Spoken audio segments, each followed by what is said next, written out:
podcast. I'm your host, Alexa Jo or JoJo. To today's guest, I am definitely JoJo. Just depends on who you ask.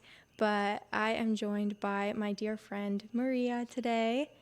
Yay! I'm so excited that you're on my podcast. Well, I am thrilled to be asked to be here. Well, Maria, do you want to, first of all, we're coming to you from the big island of Hawaii, and that's where I met Maria, and I'll get into that a little bit, but do you want to just say a little bit about who you are? Yeah, so my name is Maria Faltas, and I am many things, but one of those things is I am a lawyer, and being a lawyer was a lifelong dream that took quite a journey to get here. I definitely went the long way instead of the short way, which has its benefits and drawbacks. I'm a wife and a mom and an adventurer and a curious artistic person as well. For sure. I would say that that's a very accurate description of you.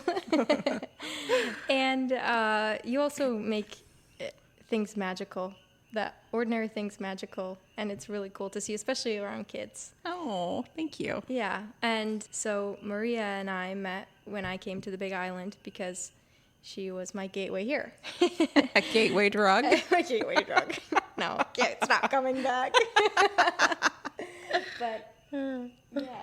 And I also recorded with Shahir, and so we talked a bit about your business, but we really met because I was looking for a work exchange in Hawaii, and I came across yours, and it just seemed like too good to be true. And it kind of was. Especially when I met other people doing Workaway or World Packers or Woofing, and their situations were a bit dire. And I was going snorkeling every morning at the best beaches on Kona side and had my own room, and we had a lot of fun adventures around the island and a really good vibe at home, and that definitely is, a chemistry thing between a lot of people in the house. But it was just such a wonderful time, and so Maria and Shahir own this business, and that was what I was going to do work for, and so really they hired me. And the deal of the job is that we all live together. You don't always get to see your boss in their pajamas or on your day off. And I remember before I was coming, I was planning on living in a dorm with bunk beds with a ton of other workers, and I kept kind of trying to get it out of Shahir. I was asking, like, hey, what's the living situation like? And he's like, well, you'll either share a room or have your own. I was like, yep, those are the options. Which one is it? But you don't really realize it then until when I was here and I was the one getting rooms ready for new workawayers, woofers to come, that it really just depended on what the current people wanted. Because I remember when Gracie came, I was getting the loft ready for her, and I was like, dang, it's kind of super cool up here. But I really liked having my own room down there, and I knew there was going to be another worker coming, and I didn't want to share. Which was a good move. Yes, that's where seniority comes in. Seniority. Yay! I've been there a whole 3 months. But yeah, so it was just really special because I feel like I connected with you guys right away, and you picked me up from the airport, and I got a lay, and that was a big controversy among the woofers because if Shahir picks people up, they don't get a lay. How tacky. But it was just so funny because I really, really had no idea what to expect. I should have maybe looked at some more pictures of the Big Island. I just was like, Hawaii, I'm there. And then we're driving 45 minutes. I was like, oh, damn. We're really out there. And the house wasn't what I was expecting, but it was super freaking cool. And just right away, McKenna and Aoife were the other woofers at the time, and they were just so excited to help me bring my bags up and show me around, and it was just such a relief. And it was wonderful and amazing, and so much so that I ended up staying 6 months instead of 3. And we just had so many amazing times in that time that I was there. And from the jump, I've wanted to start a podcast. And when I was here, I was thinking about all these people I wanted to interview, and you were definitely top of the list. Aww. And so this is just so fun because I wish everyone could know you. When we get laughing, we have some good laughs. Yes, we do. And I really do see you and Shahir as family. And Aww. so it's so special to be able to share this, especially when my brand as a whole was launched, it was in your kitchen. And that was such a special day. And I knew you guys would make it feel special. And that's part of why I wanted to do it here. And it was just the time to just do things. And really, I feel like I owe so much of my life here to you, because my friends that I have on the island that I've been zooming around to see this past week when I've been here, I've met because of events that you brought me to. Or, you said, oh, I've got this friend and I think you could do some work for her, Kelly. And now she was on the podcast too. And my other friends that I've been seeing, I met them through Lamb events, and I never would have gone to that or thought of that if you hadn't said, well, let's go do this thing. And whether it was going to what was it? Is it called a burlesque show? Yes, and I want to apologize for that. I mean, granted, we're on the Big Island. There's not much of a party life, but I'm asking Maria because I'm thinking I want to get back into dance. Maybe this is a way I can get back into dance. I'm like, oh, that's cool. They have, these women that dance. Let's go to a show. And I was like, it's burlesque. I've never been to a burlesque show. And you said, yeah, the movie Burlesque? It's just like that. And let me just say, it was absolutely nothing like that. At one point, I just remember I kept looking at you and you were avoiding eye contact and just laughing. But I have a feeling you knew that was going to be the case. Then this girl comes out and she has a giant jack-o'-lantern on her head and lingerie, and she's dancing around. And then some other girl comes out and she's in a big vagina costume singing some tale. Nothing sexy about it. Just... Well, there's a limited amount of costumes on the Big Island. They gotta make it sexy. Exactly. You use what you have. But regardless, it wasn't what we expected, but it was such a fun night because we just got going on the laughs and we're like, what the fuck did we end up at? And we that was a lot of the times. That was a lot of the cases. That was amazing. Yeah, that was a comment that kept coming up throughout our time together. How did this happen? How did this happen? And it reminds me a lot of when, I love this story, when your niece came to the Big Island and wanted to take her senior pictures. Said, where's a good spot? What was the beach you recommended? Well, let me just create some context. So my niece Valeria came to the Big Island for a visit, and, she... she had kind of like a little bit of a sheltered home, and her parents were trying to raise her right, and I respect that to an extent. You were trying to mess it up. She came, I guess it was the beginning, or it was the summer before her senior year, and she wanted to get some pictures taken with her, and she brought her friend with her, and I just thought, wouldn't it be perfect if I surprise her with a location that she would never expect, and that would, create a memory forever. And so I took her to the other side of the island, and I rented an Airbnb right next to the beach where I wanted to take her. And I said, meet me down at the beach in the morning. I get up early and, I'll be down there. Come when you're ready and you can take your pictures.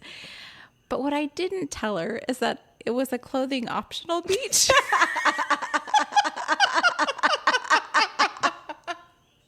Are you even allowed to take pictures at a nude beach?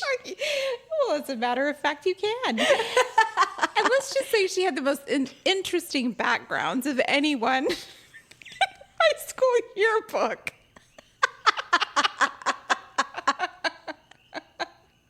What's so funny is you took that break so far and you didn't crack it. There's no way I could be driving to the other side of the island with them and not be like, hee hee hee. Oh, I was laughing. They just didn't know why.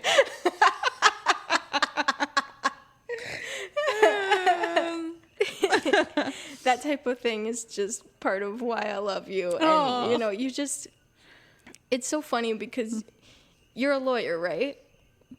And That's what my certificate says. My degree has given me that title, but you're the least lawyer in the sense that you're just like, whatever.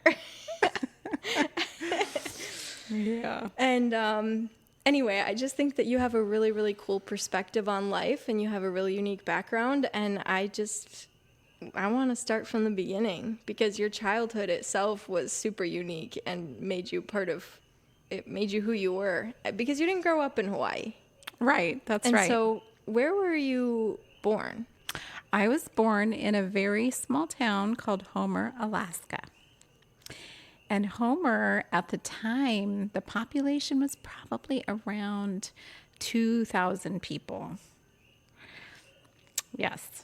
In fact, the town was so small that, according to my parents, there was only one family doctor that was taking care of the community. And that doctor happened to be across the bay delivering a baby the night that I was born. Terrible timing. Yes. And so my mom was really worried because they told her that when she got to the hospital. And I was her fourth. And she said, oh, no, this baby's going to come quick. I hope the doctor can get back in time. And then her fears were alleviated when she finally saw that the doctor came in. And so I was born.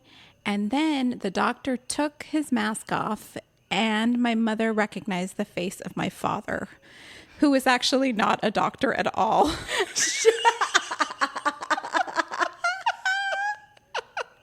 Just decided to go for it? Yes, he dressed up like a doctor. Isn't that super illegal? Probably. What a special family moment. Yes, yes. And And so, what was your dad? A fisherman?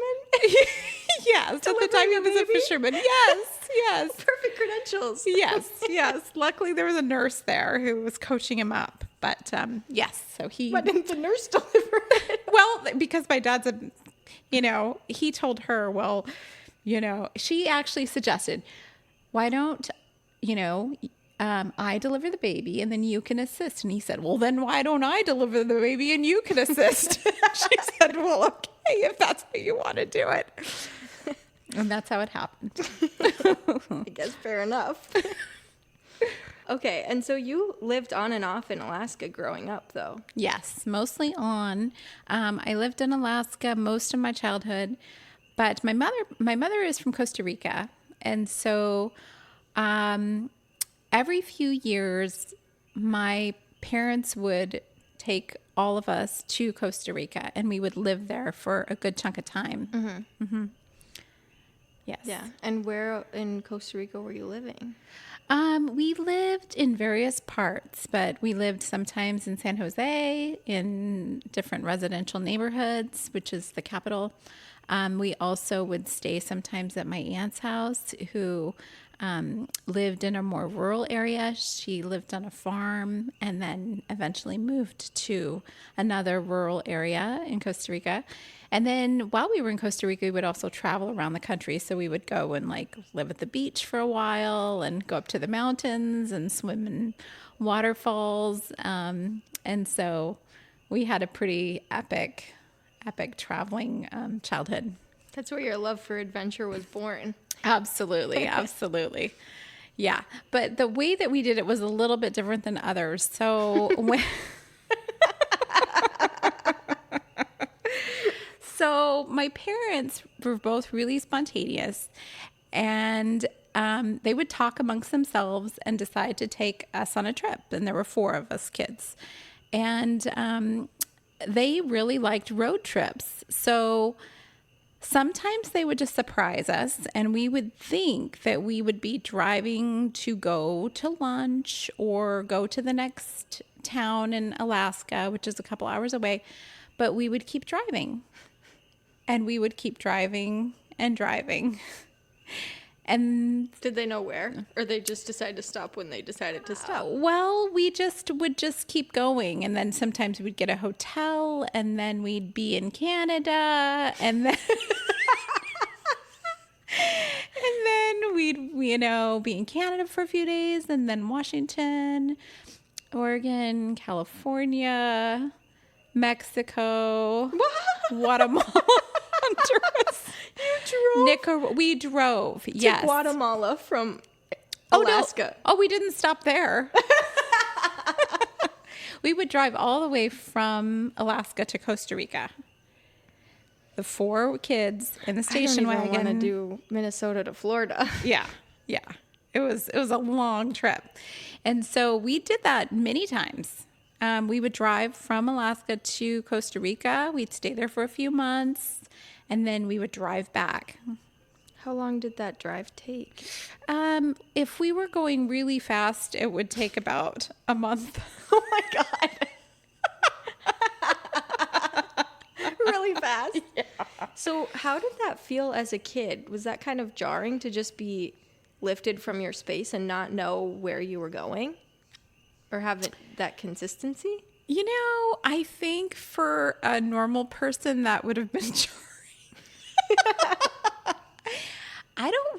I remember it being surprising, and but we had our little tribe. We had, I had my brothers and sisters who were in it with me, and there was a lot of laughter in the family, and we just kind of took it in stride as we were on another adventure. And a lot of times we would be leaving at the end of summer because my father was a commercial fisherman. So he would come back, and if he had a pretty good year and he felt like, he had a little bit of disposable income, those are the years that we would go. And so we just thought, we're going to escape winter, and we're going to probably, see some family along the way. We might stop at Disneyland, and then we're going to have a really fun adventure. And, and we did. Oftentimes we would ride horses, and we would, explore the jungles, and we just, we did have a really great time. So I don't remember it being necessarily traumatic. I just remember it being really exciting, and I felt really lucky that our family did that because nobody else I knew was doing that. You don't say. Now I know why. Well, yeah, because, were you just out of school during that time? Yes, most of the time we were out of school. I only remember one trip that was planned enough where we could actually stop at the homeschool office on the way out of town to grab books. And that time... Stop at the office. Did you open them? Yeah, we did. We actually we taught ourselves school. So we did have books, and we did correspondence. That was... I think it was my 5th grade year, 5th or 6th grade. I can't remember exactly. But yeah, so we did the correspondence that year, and then we were gone for a year on that trip. Damn. Mm-hmm. That's a really long time to leave without knowing you were going to be gone that long. Mm-hmm. I think that one, I do remember having a little bit of notice on that one, like a week. Oh, okay. But that was the longest. Yeah. Please. Exactly. I mean, a lot of times we didn't have any notice, or if we did, it was like 1 day or 3 days. And usually our parents would just say, hey, we're going on a trip. So just bring 3 underwear, 3 shirts, and 3 pairs of pants. Yep, 3. There was no room to have more than that because there were 6 of us traveling in a station wagon. Oh my God. And by the time we got back, we outgrew everything. Yeah, that makes sense. Probably a month in, you outgrew everything. And overused. You got 3 pairs of underwear for a year. Please. They were trying. They were like they were the original minimalists. Oh, right, of course, like you. Actually, my favorite was when you tried to convince me you were a minimalist. Well, I started out as one. Meanwhile, me and she are driving all around the island, picking up your Facebook Marketplace finds. That's true. That's true. I did go on a shopping spree for a while to fill our house with the furniture. I know, So, because I'd be in yes. the truck with Shahir. We'd be riding in the chariot, and then he'd get a call from you, and you go, "Hey, babe," and he'd be like, "Oh no."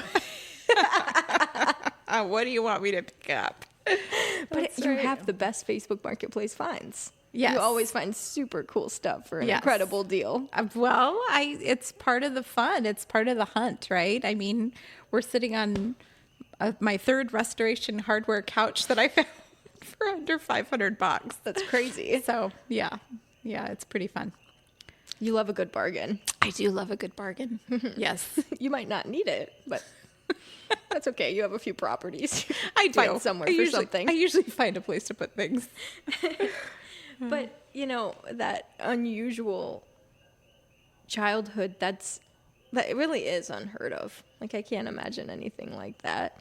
And I think that it really set you up for the rest of your life of adventure and just being okay with picking up and going. And I know in your adult life there was a bit of that. But at what point did you leave Alaska?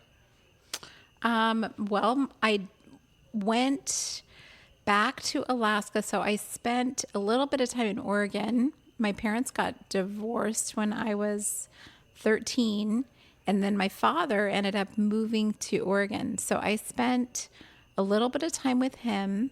I spent my 7th grade year there. Mm-hmm. And then I went back to spend my junior year with my dad. And the other years I was with my mom. So, and she was in Alaska at the time. So I spent, I graduated from high school in Alaska. And, that was kind of the last time. I went back for a little bit when I was 19. I spent a little more time there, but then that's when I left for good. Mm-hmm. Mm-hmm. And was that hard socially, like to make friendships when you're bouncing all around all the time? I mean, yes, it was hard to have deep friendships. And I do remember feeling like, that I wanted to be on teams and I wanted to be good at sports, but we kept, pulling out and leaving, and I would miss a lot of the fundamentals, and then I'd come back and I wasn't, all that great at the sports I wanted to play. So, and I really had that, desire to play, but I just, couldn't, I just wasn't that good at it. So yeah, I mean, there are definitely drawbacks in with friendships too. Kids start forming their cliques, and so, trying to integrate into that was, it was difficult at times to come back and try to find my place. I do remember feeling kind of like a loner at times in junior high, and even in high school. I felt like, I had such an unusual childhood. I didn't necessarily feel like I could relate to kids who had had a more normal experience. Right. Yeah, because how do you find people to relate to besides your siblings? Mm-hmm. Were you and your siblings close growing up through all of that? I would say that my sisters and I were pretty close. My brother is 9 years older than me. So, I have a deep love for my brother, but he was so much older than me. He was always kind of in a completely different stage than I was. So I can't say that I was close to him, but my sisters I was close to. Mm-hmm. Mm-hmm. And then when you left Alaska, is that when you moved to California? Yes, I moved to California my first year of college. Mm-hmm. And I actually started college in Alaska. So when I graduated high school, I made a promise to myself that I was going to give myself a year to play and to travel and to experience life, to have some fun. And then I just felt like my destiny was going to be one that I needed a good education for. But I had no idea how to get it. I didn't know how to, write a college application. I didn't know where I would get the money for an application fee. I didn't have any money. And my parents didn't have any money. And so I had no idea how I was going to do it, but I just knew that that's what I wanted to do. So a year went by and I found myself back in Alaska. I did go traveling. I did go to Costa Rica and I went across the country. And so I did some traveling that year right out of high school. But I found myself back in Alaska for the summer. And then sort of by default, the months rolled on, winter came, and I was like, gosh, I really don't want to be here, but it's time to enroll in school. It's been a year. I need to enroll. And the only place I could enroll at the time was our local community college, which was in a tiny building that was the old post office. And so I enrolled. The old post office, that's a tiny building. It's a tiny building. Is there even a classroom separate from the lobby? That's a really good question. There were a few classrooms, but it was tiny. So I, took a full load, and I was working at the time at least 2 jobs, sometimes 3 jobs. I usually work 2 or 3 jobs through college. But yeah, I had 2 jobs at the time, and I just started, and I was, kind of paying my way at the time.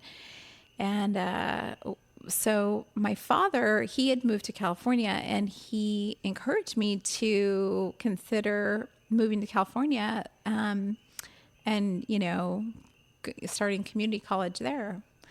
So after my first semester of college in Alaska, where I was getting, cold again and just minimal daylight, and I was paying for everything, and I was like really exhausted, and it was just my first semester, and I was like, oh, you know what, the warm weather sounds nice, and maybe Dad could help me a bit. So off I went to California, and then I kept going to school. Yeah. And what school did you start at in California?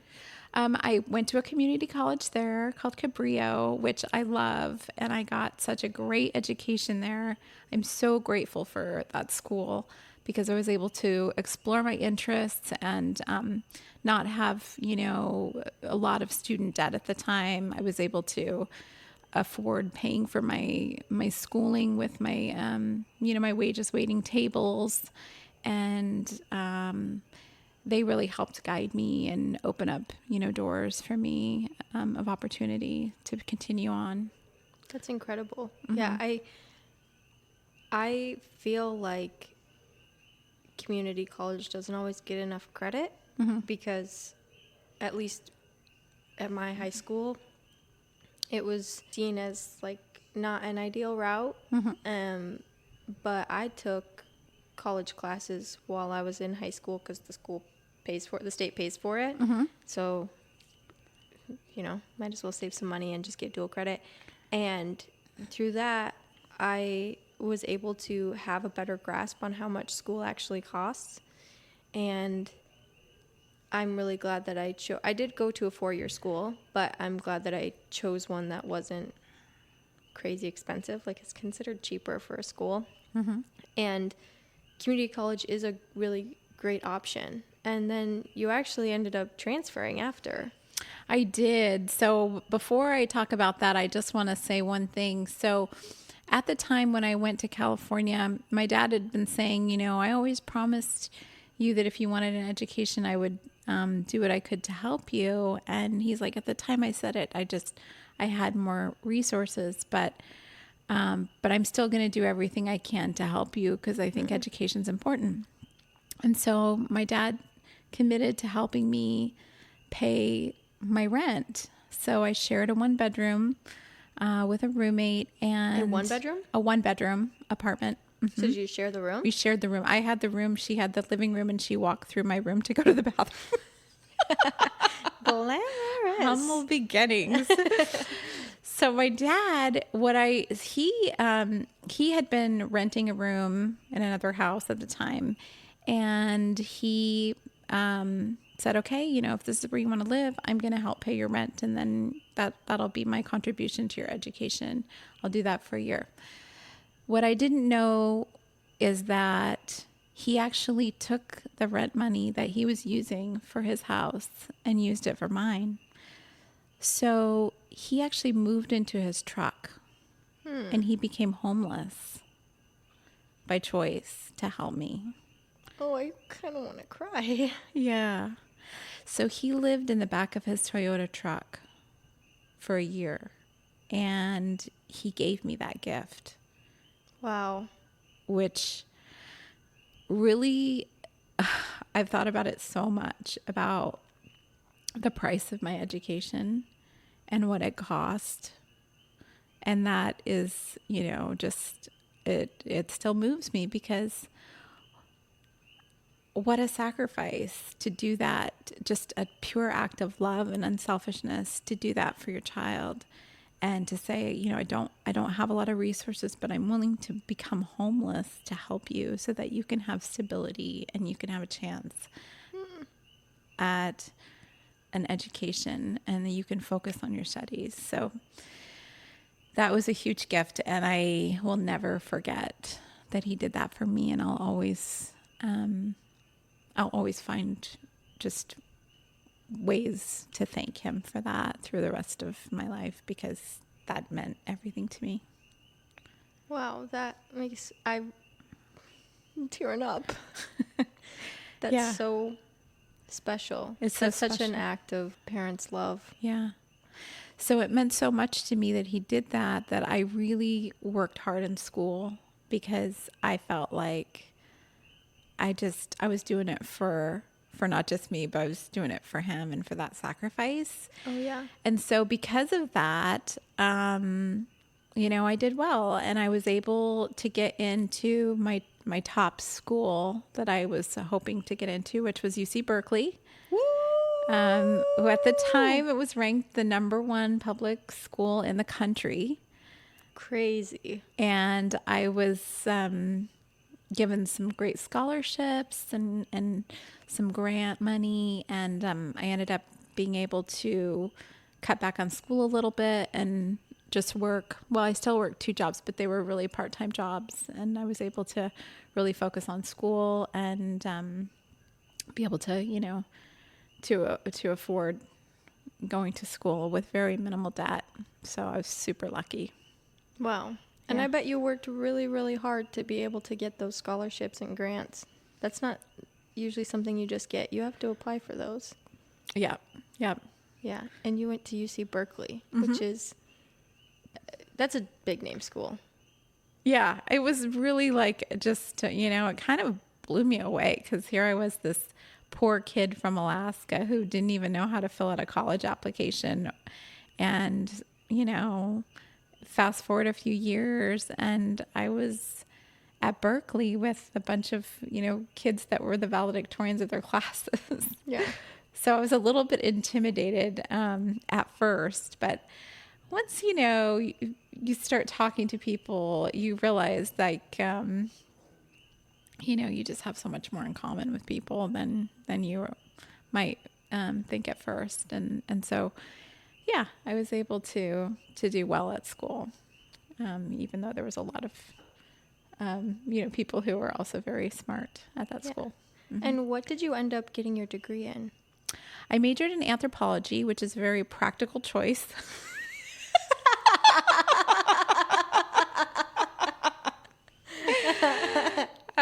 But I think that major appealed to me because I actually had thought at the time that I was going to go to law school. And, I had spoken to advisors about what degrees might be, useful and, impressive in terms of being able to get in. And, they just said, liberal arts education is really important, and being able to, be a, critical thinker and a good writer. So it had those opportunities, but it also was just broad enough where I felt like I could be curious and interested. Mm-hmm. in the subject matter, which I was very much interested in. It really it tied in nicely with my upbringing as a traveling child. And, my curiosity for other cultures and languages, music, rituals, rites of passage, all of that I found really fascinating. And it also had the sciences. So I was taking anatomy and physiology and studying a little bit of archaeology. So it was actually like a really interesting major. And I'm very glad that I studied it. Yeah, that sounds like a perfect choice for you, actually. Yeah, it was. Yeah, and you didn't go to law school right away. So what did you do right after graduating?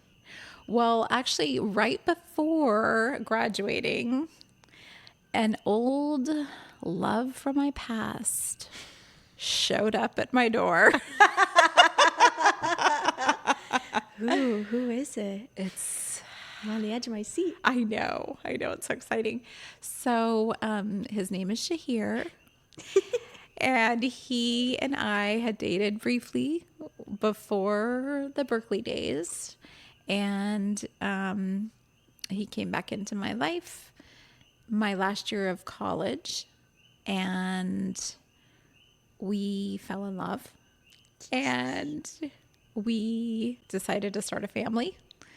And so that last year of college was very exciting because I got married and had a child. And that was in your last year of college. Last year of college. Like, so, yes. I do not know how you do it all at once.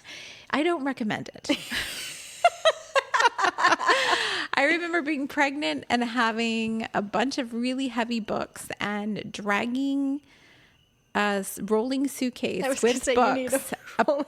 A rolling suitcase with books. And then when I got really, really super pregnant, I used to get super tired in the middle of the day, and I would go to a lounge where there were couches in between class, and I would take a nap in the middle of a lounge surrounded by students. You do what you got to do. So, yeah. I also had to take anatomy and physiology while I was 7-8 months pregnant, and I was cutting up cadavers, and I had to wear it looked like a bee suit, but it was like it had breathing. I was breathing through this mask, and it was like a whole head suit and a whole body suit so that I was protected from formaldehyde. While you were pregnant? While I was pregnant. Was everybody in the class wearing those? No. It was just because I had a developing child, and so the formaldehyde wasn't great for the baby. How embarrassing. Oh, it was awful. And I was huge. You're in a head-to-toe suit. You're 8 months pregnant. Yes. And everybody else around you is in street clothes. And looking cute and like 20. Yes. I mean, it was rough. It was rough. And what struck me the other day that you told me is that you said, when I was pregnant, I couldn't get anything done. And I thought, when the baby comes, it'll be great because she'll just sleep all the time. I'll get so much done. Yes. Said no one ever. Yeah, I mean, that was my thought as I'd been going hard for so long. I'd been working, like I usually had 2 or 3 jobs the entire time I was in college. Mm-hmm. And so I was like running around nonstop. And then, being pregnant, and I was just like, oh my gosh, I can't wait for a break. When I have the baby, that's when I'm going to have my break. Because I heard that they slept like 18 hours a day, and I was so excited. I was like, 18 hours? That gives me a lot of time for projects. So, yeah. And that wasn't the reality. That was not the reality. I didn't get one of those babies. I got the other kind that's always awake. Perfect. Yeah. And after you graduated, you took some time to spend raising your daughter, didn't you? Or were you working when she was a baby as well? I actually did work when she was a baby. So there was just maybe a few months where I wasn't working, but usually I was doing something. So Of course, always something. always something. I ended up taking a job as a property manager because I was able to secure housing as part of the package.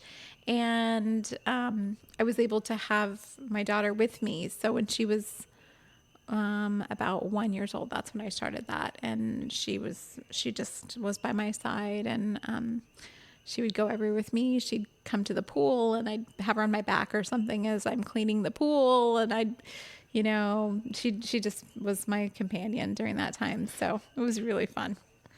Oh, that's so special. And how long were you guys there?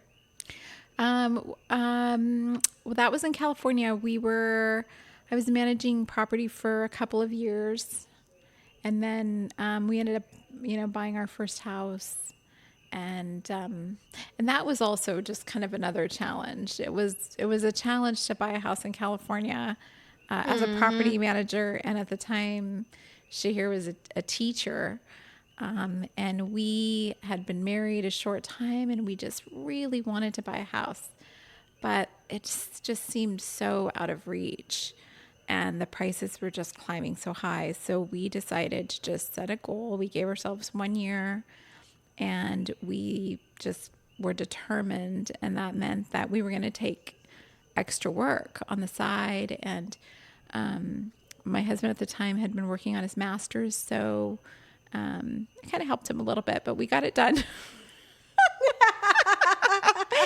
And with his master's in administration, then he was able to move into an admin job. He also was working at night, teaching at a college 1 night a week. And then I was managing property during the day, and then working at a restaurant that I would commute to, which was like 45 minutes away. I would wait tables, I think like 3 or 4 nights a week. And we just, saved as much money as we could, and we were able to buy a house. Wow. Yeah. But in California. Yeah. But it was a lot of work. We just said, grind. We've got to do something different than other people are doing. Otherwise it's going to just, we're not going to be able to buy ever, it felt like. So we were just determined, and we did it. Now. We did it, and it really changed our lives.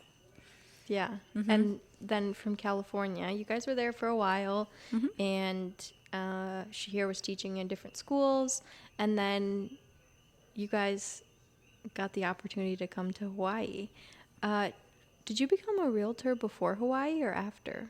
That was after. So we came to start a school for Micronesian children. That's what brought us to the islands, and I had never been to Hawaii before because you couldn't drive there.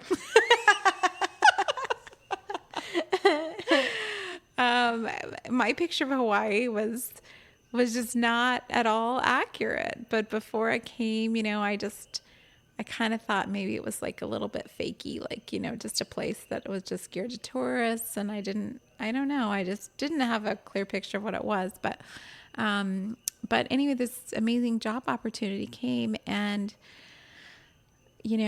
basically they needed people who were willing to start a school and live with the students, the high school students that they would be bringing from the island nations in Micronesia. And so it just seemed like an amazing, interesting opportunity. And, I think at the time, even though we had just bought our house, I think we'd only owned the home less than 2 years. I just felt like there was something bigger out there for us, and I really couldn't imagine staying in the place where we were forever. I just felt that there was something bigger and better and more interesting waiting. So even though, we had purchased a home, I never wanted it to be like an anchor that kept us from what was most important. And so we rented it out and moved into a dorm with a bunch of high school kids. Which most people how old was Nui then? She was 5. Yeah, most people with a 5-year-old wouldn't have chosen leaving the house that they own to go live on an island with a ton of children from another country that you've never met before in a dorm. Well, I wish someone had told me that. You thought it was normal.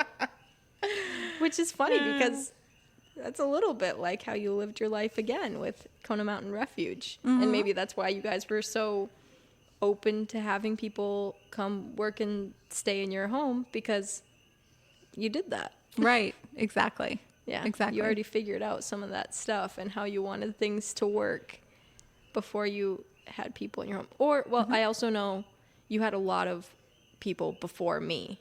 So you worked out some kinks before then. And we got lucky. We got lucky when we got you. Oh, thank you. But yeah, so you guys came here. You took a big leap of faith. And then I didn't know this, but she here told me that you bought the cottage first.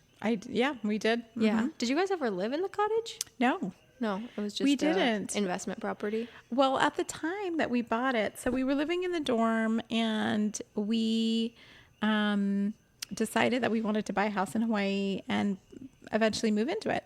And we were actually planning on moving out of the dorm into the cottage. So we bought the cottage, but the people that we bought it from were waiting for their house in a new development to be finished. And they thought that it would take 2 or 3 months. And they asked if they could rent back during that time. And we said, oh yeah, sure. You know, we could stay in the dorm a little longer. And so we agreed to do that. But their house just wasn't getting finished. And months and months and months were going by.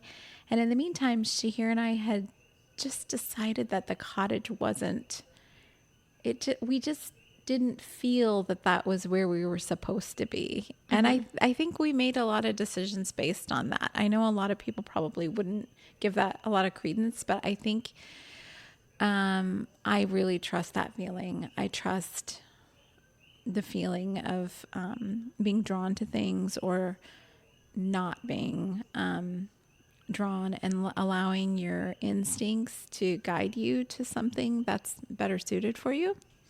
So we waited, and then we ended up deciding to sell our California house and buy a different house that felt right. And so that's when we found what was going to then be Kona Mountain Refuge. That became, the place that we eventually ended up buying. But yeah, so we never did move into the cottage. We just bought another house instead, because it ended up that it was a pretty good investment to just keep it that way. And yeah. Is that kind of how you started thinking about, well, maybe we want to rent out property, is having those people stay? Well, we had owned the house in California and had renters before, but even before that, I was a property manager. So I had already had some management experience, and I think I was managing like 34 units at the time. So I already had kind of experience and knowledge about that. And it's there's just something appealing about buying something that's tangible and having the ability to use it in different ways as a home or as an investment or a vacation rental, or being able to, do things on the land. So I just, was kind of drawn to real estate in terms of the functionality and and the diversity of ways that you can use it. Okay. And so at what point did you start becoming a real estate agent? Yeah, it was right around the time that we bought that house. The house actually had already 3 units that were sectioned off that became our vacation rentals down the road. But at the time that when we bought the house, we were just using them as long-term rentals. And right around that time, I was actually getting a real estate license. So I ended up starting to work as a realtor shortly after we bought that house, which is in 2006. And I think you had a pretty good first day as a realtor. It was a little unusual. Yeah. Elaborate. My first time that I ever had clients, I just believe in like full disclosure. And I basically, I just was straight up with them. And I said, listen, you're the first people I've ever taken to see a house. I don't know what I'm doing. Okay. Are you okay with that? And they were like, yes. And there was a lot of laughing going on. And I said, okay, good. Well, if you're okay with that, then let's go. And we're all going to learn together. And I just said, listen, if you do decide to buy something, I'll make sure that somebody that knows a lot more than me is going to be looking over the paperwork. Oh, wow. Really ensuring the trust. Yeah. So they're like, oh, we know you will. We're not worried. So, I mean, yeah, they did put a lot of trust in me. So the first day with them, they actually found a house they wanted to buy, and we wrote an offer, and they ended up buying a home that was about, I think it was $1.4 million. Your first day. Yeah. Yeah. I mean, isn't that the way it's supposed to go? Yeah, I think that's how everybody. Only 1.4? Yeah. Okay. Yeah, definitely a first day, but you'll get there. Exactly. And but that's just like a testament to who you are. Like this stuff just happens, and your life. And the thing is, whether it's like this really incredible, amazing thing, okay, if it's jaw-dropping, either in a bad way or a good way, you're gonna just laugh about it. Yeah, exactly. Like, isn't that crazy? Exactly. Yeah, exactly. I mean, it's the magic of blooming, right? And then the funny thing is, like, after I had, gotten to know these clients, but they actually became really good friends, and I was able to discover that the man had written a best-selling book on sales. He was actually a sales coach, and his whole kind of take on selling was to just be authentic and real and just say what it is that you don't know. Wow, perfect clients. You really lucked out. He wrote a book about your method. Yeah, exactly. Yeah, his book is called Let's Get Real or Let's Not Play. And so shout out to Mahan and Annika, who ended up becoming dear friends. Annika's an absolutely phenomenal artist and gardener and just so many other things. So yeah, shout out to my first clients who are still my friends. And it didn't stop there. You totally kicked ass as a real estate agent. Yeah, I just feel like I got in at such a great time. The market was awesome, and I ended up, having a lot of fun in the business, and I did really well. I was super, super fortunate. Yeah. So, I mean, things were going well with real estate. What made you step away and decide, actually, maybe I want to be a lawyer? Yeah, that's a great question. Well, I mean, there was a lot of like personal changes going on at that time. Mm-hmm. And also the economy in 2009 and 10 was definitely going through a recession. There was housing market crash. And so, the business ended up like really kind of slowing down at the time. So that was one factor, but I think, the larger stuff was like personal stuff going on, personal changes, and shifting priorities. And my husband and we discussed what we ought to do, what's the next chapter for us, and he felt that he wanted to pursue a job on the mainland in California. And I wasn't 100% sure that was the right direction, but he said, I really feel called to this. I think this school community, he was a school leader, and this school community was needing a leader, and he just felt it was such a perfect match for him. And so I wanted to support that, and I felt like, okay, well, I'm up for an adventure. And and we're just going to keep the properties, and we're just going to go, and we'll give this a shot and see if there's a good chapter waiting here in California. Yeah. Yeah. Yeah. So that's how we made the decision to go to California. And then I was there for a few years, really feeling directionless. That was actually that was a hard chapter for me. Dare I say Uninspired. Yes, I was uninspired. I can't believe I've been waiting for the word inspired to come up this whole time. I can't believe it hasn't. It is my favorite word. Yeah. I do seek inspiration in my life. But that's why I came here. I came back here. I was like, I need to get inspired. Oh. I need to go hang out with Maria. Oh, I love it. I love it. Yeah. I mean, I feel like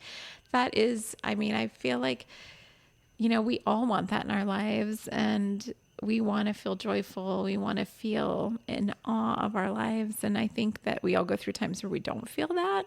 Mm-hmm. And so I like to just kind of keep my sights set high, that's the way I want to live. That's the norm I want to feel. It's not always going to feel that way, but I want it to feel like that a lot more. I want more of that in my life. I want to feel inspired at work. I want to feel inspired in my friendships and relationships, and I want to be inspirational to people if I can be. So yeah, I think spaces too are important. Creating beautiful spaces. So important. And you don't really need a lot of money. I mean, JoJo knows I am the Facebook marketplace queen. I love going and finding things on a budget and just, getting a bucket of paint and transforming a space with paint, and adopting old broken furniture and fixing it, and just,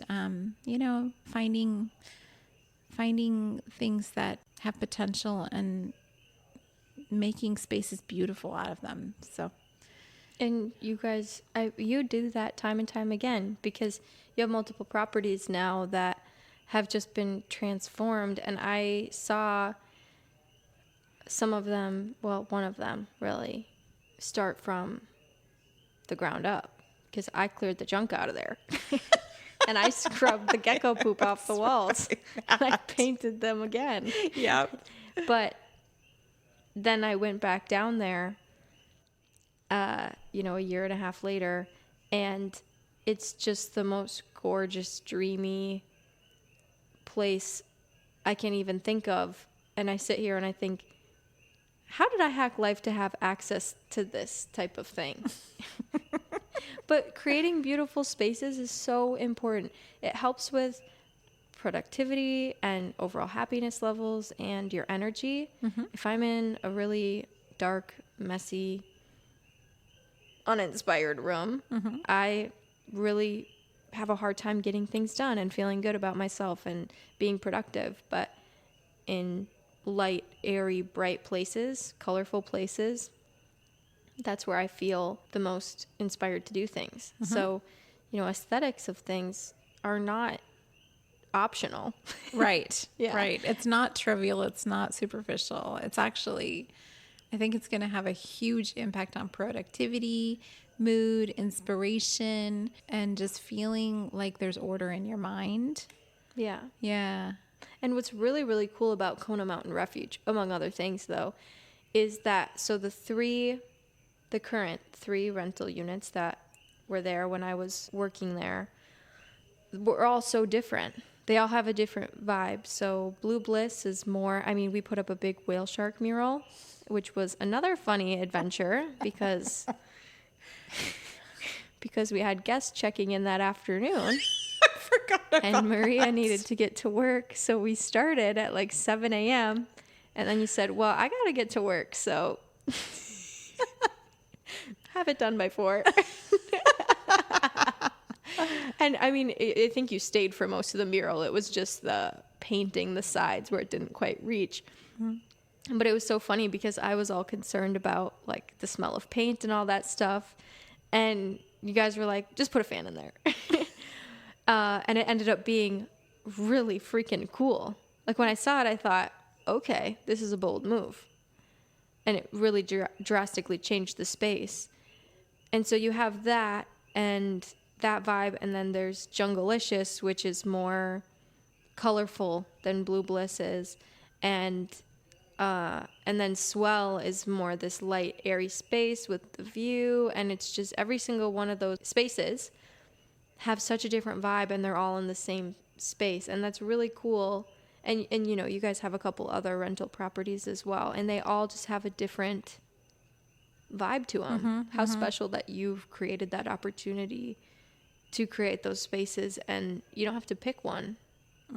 You just create a different one somewhere else. Yeah. Well, I actually enter a space and interact with it, and I ask it questions. And Okay. I do that. Out So, loud? well, sometimes out loud, but sometimes it's just but I do go in and I ask a space, what is it that you want to be? Yeah. And what is it that you want to be? And I'll just ask the space to tell me what it wants to be. And I feel like that is where it starts to show up.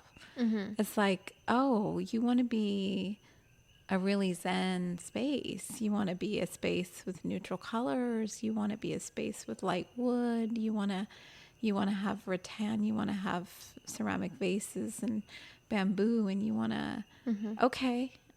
And this is the vibe that people are going to feel when they walk in. And this is, these are the words that are going to describe you. And so I think about a space in those ways. And sometimes spaces, they feel maybe a little bit drabby and need to be enlivened with bright color. And others feel more like a cocoon. And so you go with that, a little more cocoony kind of feel, where it's a little darker and a more dramatic feel that kind of hugs you. And so, yeah, I try to match the architecture and the feeling I get when I'm in there as I'm interacting with the space before it becomes a cohesive scheme. Yeah. And you're so artistic, and I think that's where, and just go with the flow, whatever.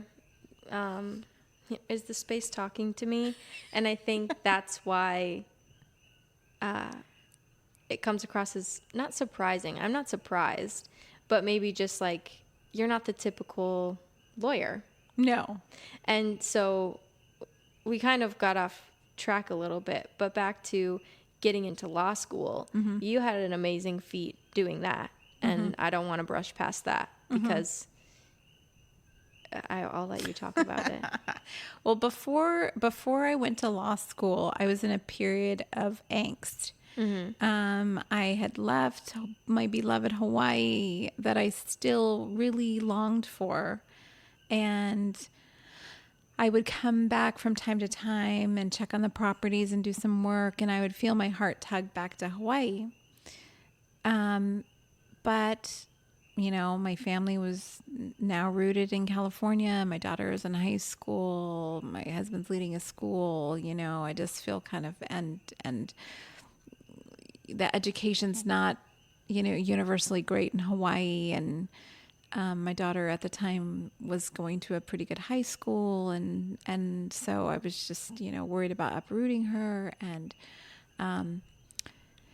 but I was feeling an angst because they had their things going on, and I was going through kind of an identity crisis. What's my next move? And I just didn't feel inspired to jump into real estate in California because I wasn't in love with where I was living. And Right. I didn't How think can I you could sell it to other people? Right. I just couldn't do it authentically. I couldn't If you talk can't up a do place. it authentically, you're not doing it That's at all. right. That's right. I just couldn't do it. So I was really like, okay, what am I going to do? And, what can I do with my education, my skills? And, and I just didn't know what my next move was. So I started thinking about law again. That was an old dream that I had in high school, and it was something I thought about in undergraduate. And then for many years, it kind of just wasn't my dream anymore. I had I had let it go, and I was really happy doing what I was doing, and I never really thought I'd go back to it. But when I was in California, I started to think about it again as an option.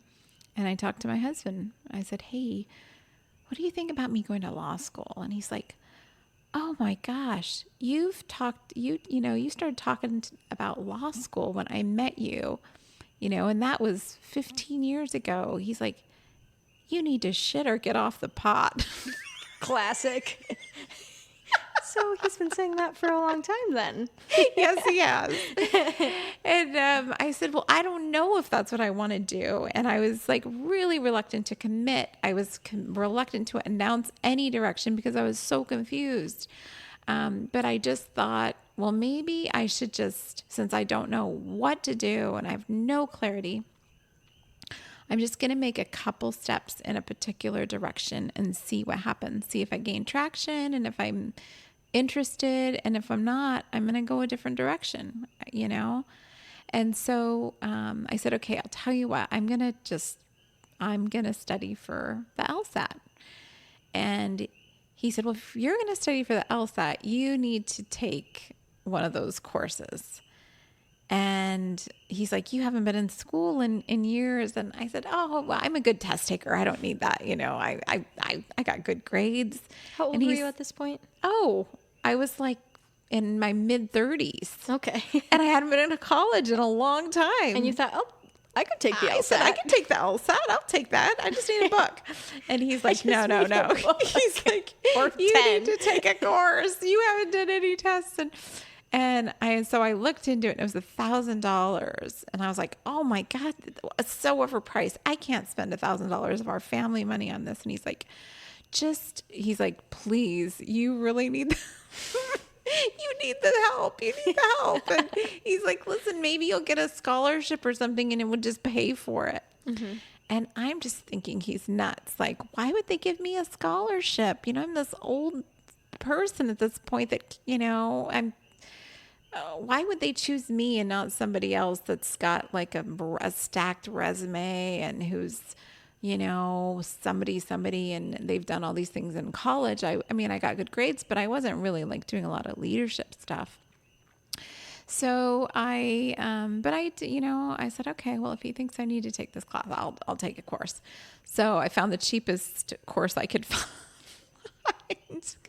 Some were $1,200, some were $1,400, but the one I took was about $1,000. And so I take this course and I start doing these practice LSATs, and, I finished the course, and it definitely helped me. I definitely could not have done as well as I did without it, but I ended up, doing pretty good actually on the LSAT. And, when I applied to a law school, I applied to one that I could easily commute to. It was a private school, Chapman University. And I applied there not knowing if they were going to accept me. And so they called me up one day and say, hey, we got good news. We want to tell you that we've accepted you into our school. We'd love for you to come. And I was like, wow, thank you. And they're like, well, there's more.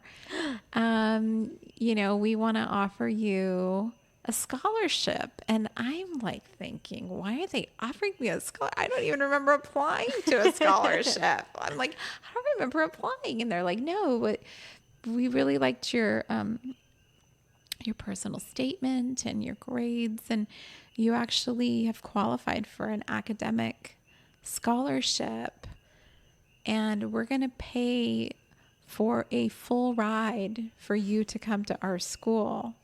It's a full ride for the first year, and if you keep your grades at a certain point, and they gave me a certain grade point that it had to be, if you can continue to keep your grades above a certain point, we're going to extend it year 2 and year 3. So it's $150,000 scholarship that they are offering me. Did you have to physically pick your jaw up off the floor? Yes, I did. I thought it was a joke. Yeah, because lawyers really like to play jokes. Yes. Well, you do. Exactly. It's a little known quality of lawyers, but yes. So it was shocking, absolutely shocking. And, you know, at the time I got that call, I was actually in Hawaii taking care of our properties. And I had really just wanted to come back to Hawaii. And even when they told me you've been accepted, in my mind, I was thinking, well, that's nice, but I'm not coming. But then they told me about the scholarship. And, you know, it's one thing to like go in a direction and really not know how you're going to get there. But when someone provides the means for you to get there, it just changes everything. And I started to think that maybe this kind of situation might not happen again. And if I wanted to walk through that door, it was going to be that I had to say yes then. It was definitely a fork in the road, but I ended up just, you know, I discussed it with the family, and we just agreed that as much as we all wanted to come back to Hawaii, it was a beautiful opportunity. And we thought, I thought this tool, maybe I could really help people someday with it. And, you know, I know most people would never get this chance and be given a full ride to law school. And so I'm going to do something with it. Yeah. Yeah. And I think for people, when they get to their mid-30s, they think, I can't go back to school now. That'll take so long. Yeah. And something that you said to me that I actually think about all the time, and I reference in my life in different ways, is what you said to me. The timeline isn't really that important, but you just said the time is going to pass anyway. Yeah. And at the end of that time, I'm either going to be a lawyer or I'm not. That's right. Something taking a long time, that's not a reason to not do it, because the time's going to go by anyway. Yeah. And that was the biggest, like, whoa, biggest brain shift for me, because I use it all the time. Even if I'm thinking about going to the gym or something, I'm like, ugh, that's going to take a long time. It's going to pass anyway. Yeah, exactly. And you're either going to have accomplished something or you're not. Yeah. And so I think that could be really, really encouraging to people that are thinking about changing their career path or going back to school for something different than what they were doing before, or just going back to school at all, is just that you can go into it without knowing exactly how it's going to work out. You didn't know how you're going to be able to pay for it. You just wanted to see if you could do it.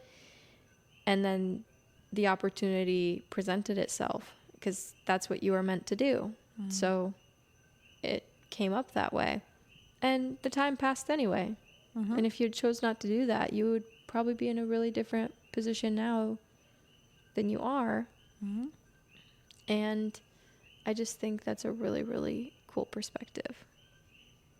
Yeah. Thanks for saying that.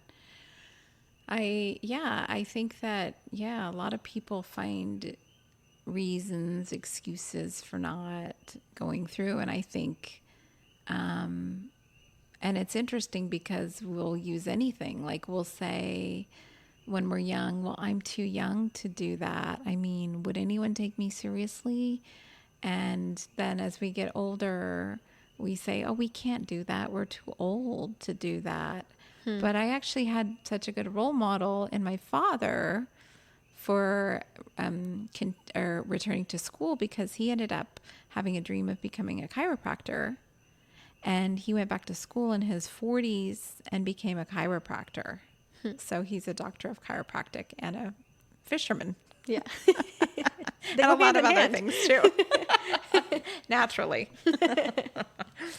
So I think he definitely showed me through his example to not have that kind of an imagination barrier, to be able to envision myself changing my life in whatever way that I believed I could, and to not allow the reason of I'm too old, I can't change, to be part of my mental dialogue.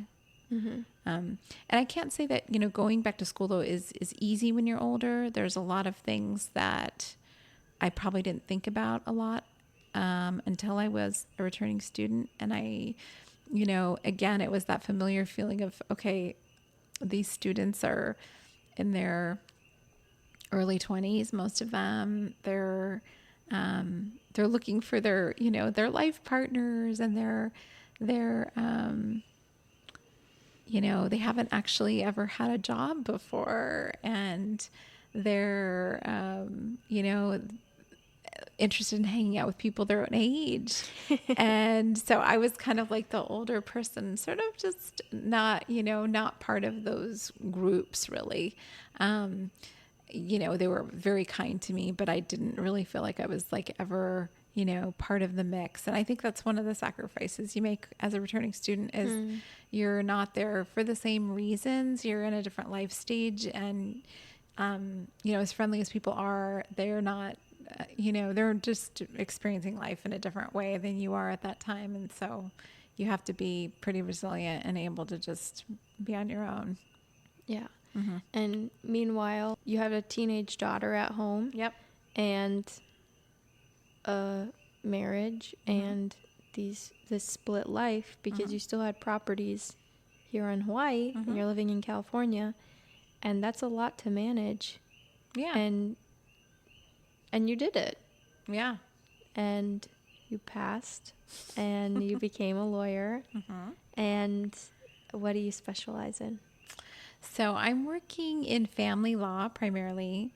I'm working with people who are in abusive relationships, who are trying to find ways to be protected. So I work to get them orders of protection. I also work in divorces. So I help people transition from being married to opening up a new chapter of their lives. And a lot of people wouldn't probably enjoy doing that kind of work. You know, I hear from other lawyers and just people in general, oh, that must be messy or that must be ugly. And I just think that there are different ways to approach a divorce. And so I try to find a way to do it in the most dignified manner for my clients and for the other party. I try to find common ground. I try to work with the other person respectfully. And especially if there's kids involved, I really focus on how the clients I work with can make decisions that will benefit their children. So I think there's a great way to do it. And there needs to be more people who are interested in that type of advocacy. Yeah. And you really genuinely care about your clients and their well-being, and you love a good divorce. I do. And I also help people with the custody stuff too, Yeah. if they're not getting divorced, but they're just dealing with the custody issues. Yeah. So again, kids and families and difficult emotional conversations. That's my wheelhouse. I like it. Yeah. And something I loved in my time living at Kona Mountain Refuge is that, you know, we would wake up in the morning and the whole house would go snorkeling somewhere, and we'd have our time in the ocean. We'd come back and we'd sing in the car, and it depended what was playing because Maria goes through phases. So it'd be like, it's Justin Bieber week. Sia this week. Yes. And that's the only artist you hear. Yes.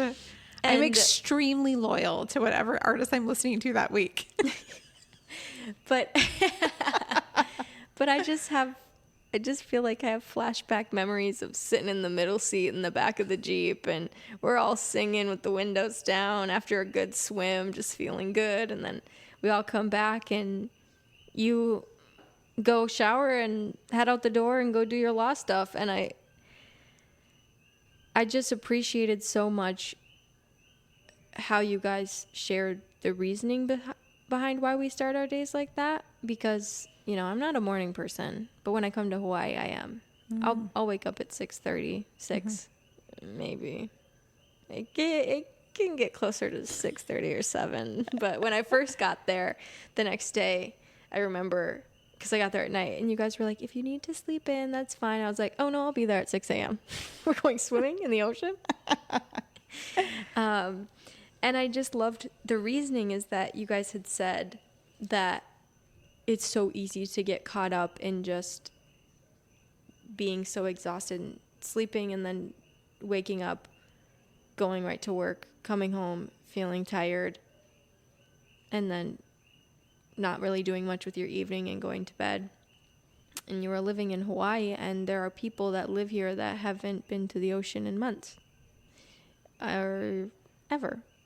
And I really liked that you guys said, if we go swimming in the morning, then it's already been a good day. And we know we've already accomplished something and gotten up and done something and appreciated the gift that it is to be able to live in such a beautiful place.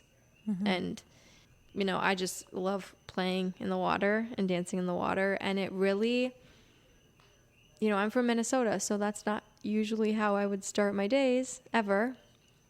And then after being here for a while, if we didn't go on our morning swims for a couple days in a row, or if I missed it that day or something, I actually noticed myself feeling more like, I don't know if angsty is the right word, but just like, I just have this feeling that I recognize as I need to get in the ocean. And to me, the ocean does feel really like a release, and it energizes me, and I just feel good after, and it helps me feel really grounded and just grateful.